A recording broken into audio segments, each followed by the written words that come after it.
দলের কর্মীরা বিপদে পড়বে, দলের কর্মীরা কষ্টে থাকবে, দলের কর্মীরা দুঃখে থাকবে, দলের কর্মীরা ব্যথা বেদনা নিয়ে যন্ত্রণা নিয়ে চলাফেরা করবে।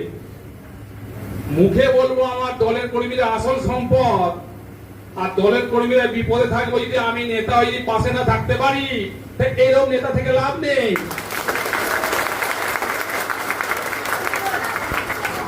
আর আমি থাকতেও চাই না।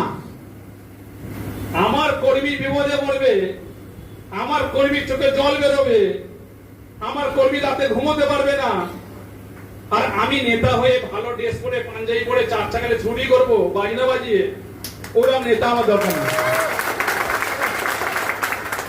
দলের কর্মীরা যদি আনন্দ পায়, দলের কর্মীরা যদি খুশি থাকে, তবে আমি খুশি থাকবো। কারণ দলের আসল সম্পদ কর্মীরা।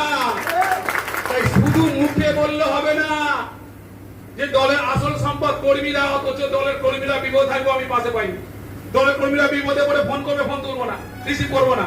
তা ওইরকম নেতা আমার দরকার নেই। নেতা যদি হতে পারে তা দলের কর্মীদের বিপদে আপদে পাশে থাকতে হবে, সুখে সাথে থাকতে হবে। কে বলেছেন? আমাদের মানবিক নেত্রী, মানবিক মুখ্যমন্ত্রী মমতা ব্যানার্জি মহাশয় বলেছেন। একই সঙ্গে আমাদের প্রিয় নেতা, প্রিয় সাংসদ লোকসভা দলের অভিষেক ব্যানার্জি কি বলেছেন?